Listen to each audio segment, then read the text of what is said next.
Allô les belles hirondelles, j'espère que ça va bien, que tout se passe bien de votre côté, que vous êtes en pleine forme.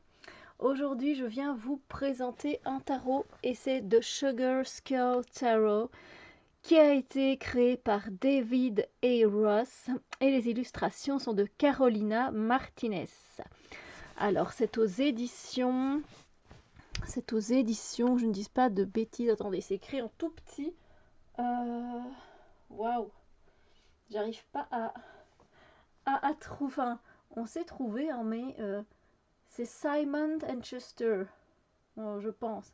Tiller, bah, je suis pas sûre, hein. C'est vraiment écrit en tout petit pour l'édition. Je suis vraiment désolée, peut-être que je le trouverai à l'intérieur du petit booklet. Voilà, à l'intérieur du petit livret. Donc c'est un tarot qui s'ouvre comme ceci. Donc, évidemment, il faut tirer des deux mains, c'est beaucoup mieux. Alors, c'est un tarot très coloré. Et c'est un tarot qui vient nous parler en fait du jour des morts, du jour de la fête des morts au Mexique. Et donc on va retrouver un côté très cow-boy, très western.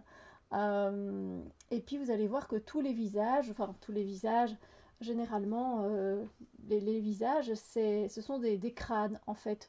Que ce soit pour, par exemple, sur le destrier du cavalier, on va voir que on va voir le crâne en fait. Mais c'est beau, c'est très bien fait. Je vais vous montrer. Et c'est une pépite pour moi. Je l'adore. Après, j'aime beaucoup ce genre d'univers, tout ce qui est country, cowboy, tout ça. C'est super kiffant. Le livret, il est bien fait aussi, donc on va jeter un œil dessus. Je ne sais pas s'il sera traduit un jour en français, ça c'est the question, j'ai envie de dire. Bon, Sugar Skull, voilà, c'est les crânes en sucre. Voilà, mais c'est les crânes, donc c'est relié au jour de la mort qu'ils aiment tant fêter, qui est vraiment une festivité pour le Mexique et d'autres pays d'ailleurs aussi. Donc pourquoi ce jeu, hein, donc voilà, elle nous explique un peu pourquoi. Et elle dit qu'en fait les sucres, les crânes de sucre sont traditionnellement faits à la main et c'est pour célébrer en fait le jour, au Mexique, c'est pour célébrer le jour des morts, voilà, Dia de los Muertos, donc voilà. Puis on a l'imagerie, voilà, hein. Et elle dit qu'elle s'est basée sur le Rider-Waite, tout simplement. Faire attention à votre jeu, préparez-vous pour un tirage. Et puis on a des tirages, voilà.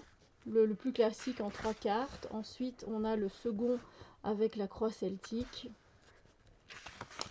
Ensuite on a ici le final, voilà. Et ensuite elle vient nous présenter les arcanes majeurs, voilà. Et alors c'est sur papier glacé et c'est représenté en couleur à chaque fois. Alors on a en fait à chaque fois en fait, que ce soit pour les arcanes mineures ou les arcanes majeures, ici on a la mort, on a en fait la dépiction, voilà ce qui est dépeint sur l'image. Ensuite on a la définition basique du tarot, voilà que veut dire la mort dans le tarot. Et on a aussi la définition inversée si vous lisez les cartes de façon inversée. Et en fait on a ça pour toutes les cartes, voilà, que ce soit les arcanes mineures ou majeures. Donc ça c'est super. Alors je vais essayer de regarder pour les éditions, je vous l'avais dit, donc l'auteur donc c'est David Ross et l'auteur Carolina Martinez. Et elle habite d'ailleurs à Mexico City, hein, donc voilà.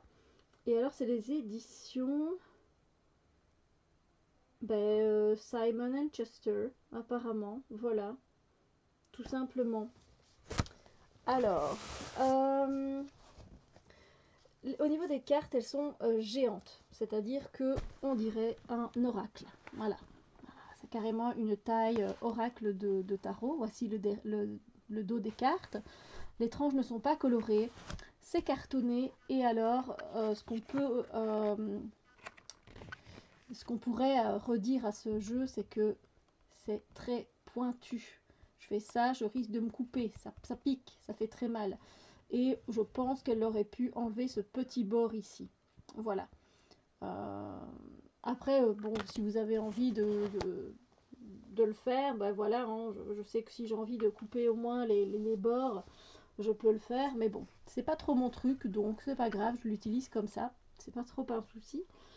Alors, ben voici par exemple le 9 de bâton. Donc comme vous pouvez voir, il y a ce côté où on défend... où on défend ce que l'on a, hein, on défend son bagage, etc. Malgré qu'il y ait des bandits qui veulent nous voler. L'empereur avec, je sais pas si c'est le shérif, oui c'est le shérif, hein, voilà. Le 8 d'épée, j'aime beaucoup la représentation, hein, quand on se retrouve au cirque par exemple, avec des tours de magie où il y a une femme qui est emprisonnée avec des couteaux à l'intérieur. Le 8 de coupe me fait penser beaucoup à Lucky Luke, Lonely Cowboy. Le 2 d'épée. Et donc, je ne sais pas si vous avez remarqué, mais donc là, par exemple, on a la lune, on a un crâne. Ici, là, c'est la femme où on a un crâne.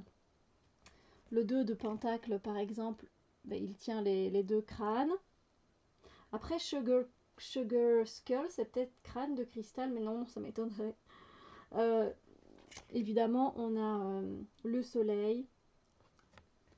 Le 3 de coupe, et là vous voyez quelqu'un le crâne, et ici on a des photos de crâne, donc voilà, c'est vraiment un jeu qui célèbre la vie et la mort en fait, hein. Voici notre fou, et sur le t-shirt on retrouve le crâne. Bon, je pense que vous avez compris un peu le concept, et il y en a un ici, là aussi, voilà. Donc le 7 de coupe, roi de coupe, le magicien, j'adore, j'adore, j'adore. Le 6 de bâton, le 5 de pentacle, très très coloré. Le 9 d'épée, j'aime bien avec le côté ben voilà, où on a la protection, mais est-ce que ça suffira? Le page d'épée, c'est un jeu que j'aime vraiment beaucoup, je le trouve... j'aime beaucoup en fait. Après, voilà, si vous n'êtes pas, vous n'avez pas une sensibilité ou une attraction pour tout ce qui est western, cowboy, etc., l'Arizona, le Texas, tout ça, je pense que ça vous parlera pas beaucoup. Mais moi, j'aime beaucoup. Donc, depuis que je suis toute jeune, euh, depuis mes 15-16 ans, moi, j'adore par exemple, c'est avoir des bottes de cowboy. J'ai également dansé de la country pendant quelques mois. C'était génial, c'était génial. Donc, voilà. Donc ce jeu, quand je l'ai vu, j'ai fait ah, je l'ai envoyé à ma meilleure amie parce que je sais que c'est complètement son truc. Et puis ben, je me le suis pris à moi aussi. Voilà.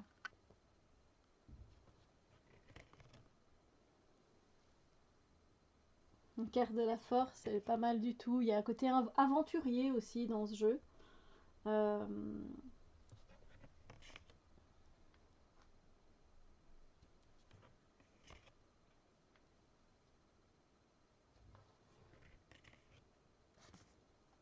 je vous laisse contempler. N'hésitez pas à faire une pause si vous voulez regarder les dessins. Voilà, ici ce sont les pièces qui ont les crânes. Cavalier d'épée. 10 de coupe. Et alors, je trouve enfin, on lit très bien avec lui, il n'y a pas de souci, il est clair et précis. Et voilà. Roue de fortune. Roi de bâton. 4 de coupe. L'as de coupe. Tempérance. Une page de bâton. Alors on a le pendu, mais j'aime bien vous montrer le pendu comme ceci. Voilà, comme ça vous avez une idée. Et comme ceci. Alors j'ai l'impression que la lumière n'est pas aussi vive parce que les couleurs sont très vives, hein, je vous assure. La grande prêtresse, la papesse, le 7 de pentacles, le monde, l'étoile. J'adore le 2 de bâton. J'adore ce 2 de bâton, il est magnifique. Ça par contre c'est la carte que j'aime le moins, c'est le 5 de bâton. On voit qu'il se bat avec un taureau pour le capturer et je déteste ça. Donc le 3 d'épée, c'est la seule carte que je n'aime pas. Le 5 de coupe. 4 de bâton. Le roi d'épée ou le shérif. On peut dire que son étoile ici, voilà, elle est c'est un crâne. Il a capturé les bandits. Voilà. J'aime beaucoup. Il est aussi, on peut raconter beaucoup d'histoires aussi avec ce jeu. Ça c'est intéressant. Il y a des choses qui se passent sur les cartes. Bon après c'est le classique Rider-Waite, hein, on le voit. Mais il y a sa touche, voilà, il a sa touche à lui et ça j'adore. Voilà le chercheur d'or qui a trouvé son bonheur.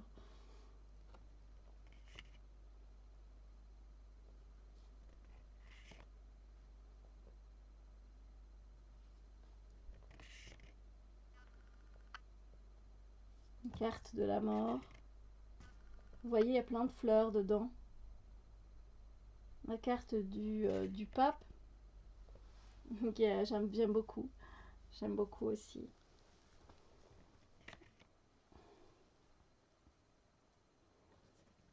Le 7 de bâton, le cheval ne compte pas se laisser faire et se défendre.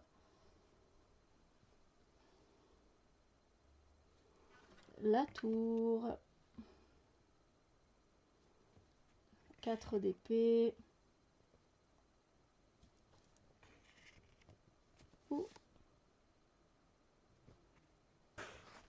Voilà. Le cavalier de coupe. 10 de bâton.